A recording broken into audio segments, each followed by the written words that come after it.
This is Craig. We've been called in today because he's complaining of back pain. What's happened? So I was lifting my couch yesterday and I was moving and I just really badly hurt my back, just tweaked it or something. When I woke up this morning it was extra painful. Okay, what time was it yesterday? Oh, it was like late afternoon yesterday. Okay. And can you point to where it's sore on your back? Yeah, it's like down here. Okay. And does the pain radiate anywhere there? No. Just sits in there? Just sits there. Okay. What does the pain feel like to you? Well, it's like a dull pain and whenever I kind of move it's a bit sharp stabbing pain.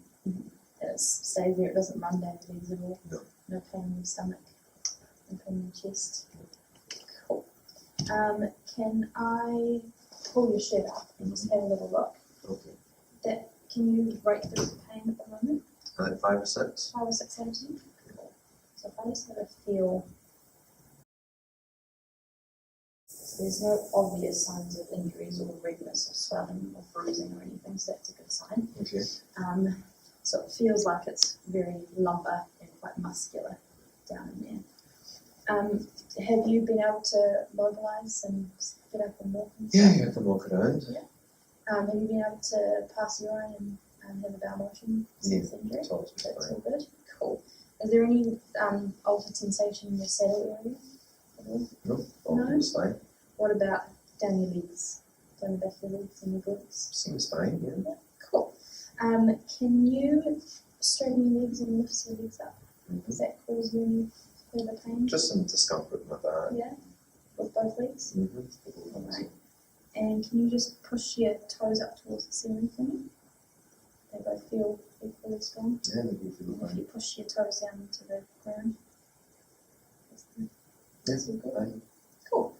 Could I get you up? Try and get you up and moving a little bit Mm-hmm. and see how you're walking. Okay. Could I get you to lie down and I'll have a little stomach? Can I pull your shirt up? Yep.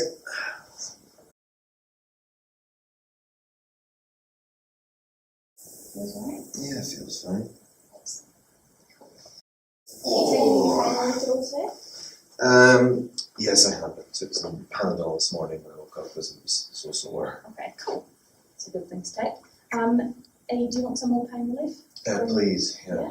I've got some ibuprofen and some Tramadol I could give you. Do you weigh less than 80 kgs? Yes, please. Yeah, cool. I'll give you 400 milligrams of ibuprofen and 50 milligrams of Tramadol. Okay. Have you had both of those before?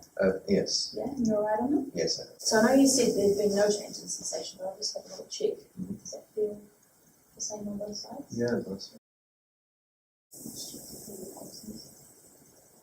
So you was just saying that it was sore, most sore when you lie down this morning. So I've got a reflank non-traumatic lumbar pain checklist that I'll run through. There's been no loss of bladder or bowel control. Your afebrile, you said there was no riders well at the moment. Yeah, I'm fine, yeah. Yeah, cool. All your vital signs are within normal limits. The pain is not in your thoracic spine or chest. I couldn't find any abdo pain or tenderness. There was no altered sensation in the saddle area, which is good. The power on both your legs is equal and strong. You're able to walk. You're well at the moment, and you said there wasn't pain radiating down both your legs. That's awesome. But you have said that the pain's worse when you're lying down or at night. Mm-hmm. So I'm thinking I'll write out a non-transport form for you with some notes and some recommendations, and then you can give that to your GP if you're happy to see them later on this afternoon. Yes. Just for they might be able to give you some more pain relief to see you through. Cool. So I'll do that now, and you'll be able to use this code here to see the notes that I've written about you. Okay. Yeah. Cool. Are you happy to see your GP this afternoon? Yeah. You're able to get there? Yes, I am. Cool. And normally with musculoskeletal back pain, it's quite good to keep moving. So keep mobilising, keep moving, keep walking around. It'll stop it from seizing up and being really painful. And potentially getting some physio might be good as well. Okay. Do some exercises and stuff.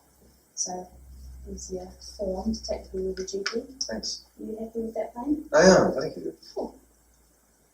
So running through the non-transport checklist, my patient's been fully assessed. He has no abnormal vital signs, no serious injury or illness was present, no red flags. The patient has been seen to mobilise well, what's normal for him, and I have advised him that he's to call the GP or us back if anything changes or he feels as though he needs to, and I've given him the information that he can pass on to his GP and read for himself. Craig, can you describe your headache to me? It's just like a dull kind of ache. Okay, it's not throbbing or anything like that? No. Okay. Are you allergic to anything? No. Do you take any medicines? No. Have you taken any medicines for your headache today? Yes, I took paracetamol and ibuprofen. Okay. You don't take any anticoagulants or anything like that? No. Okay. What was the last thing you had to eat or drink? When was? I've only had a coffee since I've woken up. Okay, and what time was that roughly? That was around 8:30. Okay, so that's about 6 hours ago. Okay. All right. No water or anything like that? No water. Okay. Do you have any medical history? No. Any medical problems at all? No. No. You don't have a history of brain bleeds or anything like that? No, don't. No family history of that? No, I have family history. Okay. And what were you doing when it came on? I was walking my dog. Okay. Does anything make the headache worse or? Not really, no. Not looking into light or anything like that? No. Okay. And when it came on, did it build up slowly or? Yeah, just built up slowly. Okay, all right. Does it go anywhere? Does it go into your neck, your jaw, your ears, anything like that? No. Okay. So how bad is the headache, Craig? If 1 is no pain at all, 10 is the worst pain you've ever felt. 3 or 4. Okay, all right. And how long ago roughly did it come on? It was about an hour ago. Okay, and you took the paracetamol and ibuprofen straight after, or? When I got home, yeah. Okay, all right. So how long ago would that be roughly? That was about half an hour ago I got About home. half an hour ago, okay. So Craig, what I'd like to do as part of my assessment of you is assess the nerves in your face and your head. Is that okay? It just means I'm going to be touching areas of your head, things like that. Is that okay? That's fine. Alright, so just before I start, do you have any changes in sight? Do you have any blurred vision at all? No. Any squiggles in your vision? Nothing like that? Nothing like that. Would you describe your sense of smell as being normal? No strange smells? No, that's fine. What about your sense of taste? Any strange tastes in your mouth? No. Okay. Does this and this sound the same? Yes, I do. Good, okay. And when you've been standing up walking around, how's your balance? It's been fine. Okay, that's good. And you haven't had any vertigo? The room doesn't feel like it's spinning, nothing like that? No. Okay. So what I'm going to do next is check the movement of your eyes. Okay. So what I want you to do is basically follow my finger with your eyes, okay? Okay. So we're just going to start here. So just checking for nystagmus. I'm going to go down here. Yep, that's all good. Wonderful. So there's no nystagmus or anything, so that all checks out quite normally, okay? I'm going to shine a light in your eyes if that's okay. Okay. So what I'll get you to do is just look over my shoulder here. So those are both equal, round, reactive and consensual to light. So that's a normal finding, okay? So right. That's all good. Next I want to have a feel of your head if that's okay. Okay. So I'm just going to come over the scalp. Just tell me if there's any strange sensations or anything when I'm doing this. No problems. No? Okay. Does this and this feel the same to you? Yes. Does this and this feel the same to you? Mhm. And does this and this feel the same to you? Yes. Okay, can you give me a big cheesy smile? Can you poke your tongue out for me? I'm just having a look in Craig's mouth. His mucous membranes look to be a little bit dry. You can pop that back in. You give my hands a squeeze, nice and tight. Wonderful, thank you. So that's all normal. I'm just going to have a feel of your neck if that's okay. Okay. Any tightness or sensitivity in here? No. No? And you didn't hit your head or anything before you got your headache, did you? No. Okay. About your shoulders, any tightness in here? Nah. No, that's good. Okay. Can I have a feel of your face if that's alright? Okay. Do you have any sinus problems normally? No. No, that's good. Any pain in here or anything? No. No. Okay. That's great. What about your joints? Have you had any aching joints associated with this or? No. No? Can I have a feel of your pulse? Okay.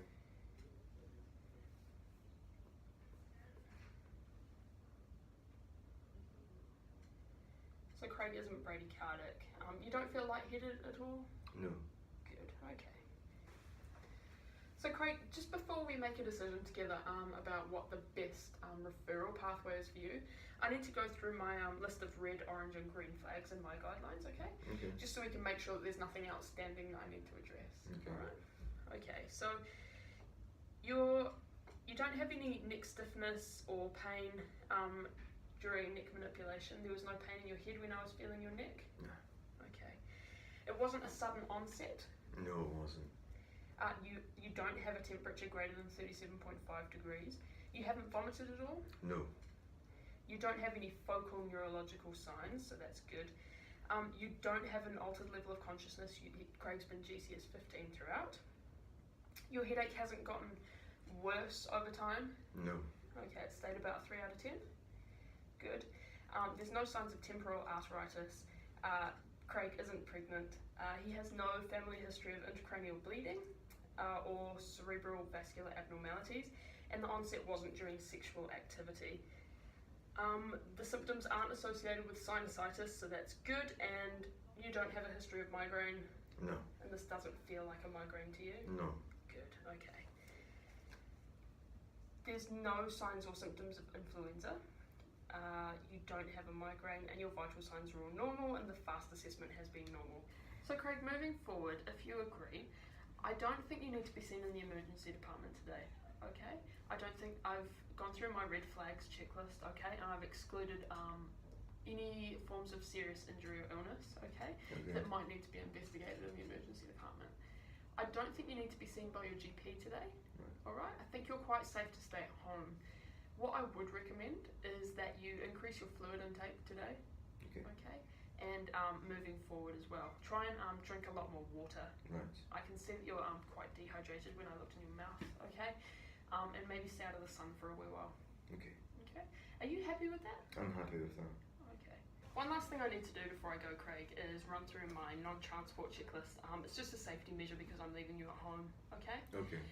So I fully assessed all your vital signs and I haven't found anything that's significantly abnormal, okay? I've excluded any serious injury or illness, okay? I'm pretty happy that you don't need to be seen in ED or by a doctor today. Okay. I've gone through my red flags checklist and we haven't found anything on there. One other thing I need to do is see you get up and just have a quick walk around the room, if that's okay. Okay. No pain or lightheadedness or anything when you're doing that? No. Good. Okay, so I'm going to leave you with a form that's just got some advice on it. If your headache gets significantly worse, okay, if you feel lightheaded, you get any blurred vision, anything like that, okay, just call us straight back on 111. Okay. Alright, and someone will come out and see you.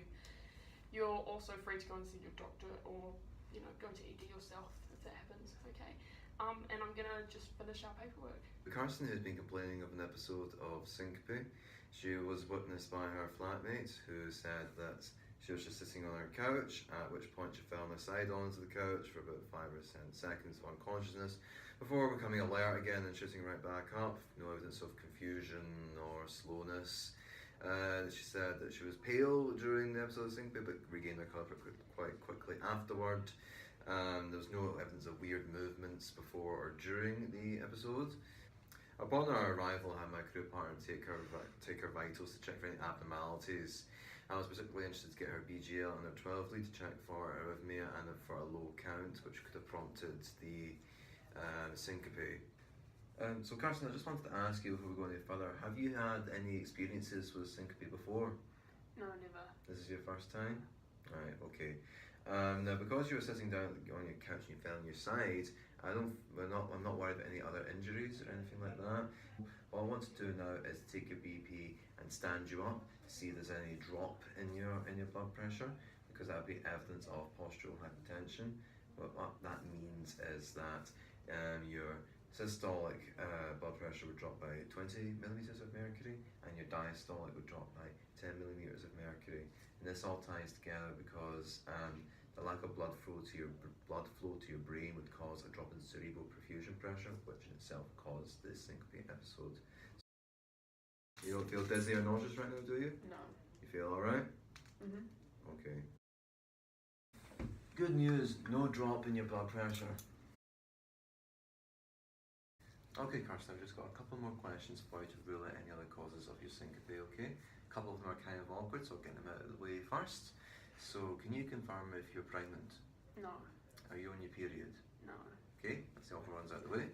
Are you under a lot of stress at the moment? No, not really. Have you had a lot to drink today? Yes, I've had quite a lot of water. Okay, well, that'll give you good blood pressure, I'll rule out that you're dehydrated. Did you have a particularly large meal? No. No. Did you experience any coughing or vomiting fits? No. Any migraine or vertigo? No, nothing. Right, okay, well I'm satisfied with all those, so I can rule all of them out as causes of your syncope. What we're going to do now is we're going to move on to my red and orange flag checklist to rule out any other possible causes and to determine your treatment from here, okay? Okay. Right, so first we're going to start off with the red flags, which will dictate whether or not you'll be going to hospital, immediate transport to hospital, okay? So, as we already determined, there's no abnormal vital signs. You recovered to your normal state easily, so there's no failure there. Your 12 lead was not abnormal. There's been no evidence of unexplained shortness of breath. There's no clinically significant injury, at the time because you fell into your side on the couch. You weren't exerting yourself at the time, were you? No. No. And like we just confirmed, you're not pregnant at the moment. No. Do you have any headache at the moment? No, not at all. No, and you didn't at the time before, did you? Okay. And do you know if you've got any valvular or congenital heart disease? No. No, and no family history of it? No. And syncope is not really known to be running in your family, is it? No. Okay. Right, so we can rule out transporting you to hospital. Right, what now is we're moving to orange flags, which will be just a firm recommendation to go visit your GP or the doctor, okay? Are you under the age of 16? No, I'm 21. You're 21, excellent. We already ruled out evidence of postural hypertension earlier. Do you have a family history of sudden death? No, not that I'm aware of. That's excellent to hear. Do you have a history of heart failure? No. Or anyone in your family? No. No, cool. Well, that's all the orange flags ruled out, so we don't need an immediate trip to the doctor. So let's turn to the green flags, which I agree with this. It's clearly benign. There's been no real provoking factors, and before you passed out, did you experience any hot sweats or just feel really, really warm? No. Okay, so there's no prodromal symptoms present. So, Kirsten, I'm quite satisfied to leave you at home at the moment. If you experience these symptoms again, I would recommend a visit to your GP. But in the meantime, just keep up your hydration and just eat regularly. Maybe just stay out of the sun, keep yourself cool. Are you happy to go visit? Are you happy with what I've said on it? Yep. Sounds good. I'm glad. Okay, one other thing I want to do now, Kirsten, is check your pupil reaction. So what I'll get you to do is look over my shoulder and keep your eyes there, and I will just flash a little light in your eye to check how your pupils react, okay? Okay. Okay, so looking over my shoulder. Okay, looking good. The other eye. Looking good. Right, I'm satisfied with that reaction, Kirsten. Okay, Kirsten, as I said before, I'm more than happy to leave you at home. We've fully assessed all your vitals. There's no evidence of any abnormalities or injury or illness. We also ran through the red flag checklist and there was nothing that showed up there. What I want you to do now quickly is if you could just walk to that corner of the room over there and walk back to me so I can check your mobilisation. If you experience any of these symptoms again, you can either call in your doctor or just call us back for another assessment. I'll leave you a copy of the PRF for you to reference and to bring to your doctor should you need to.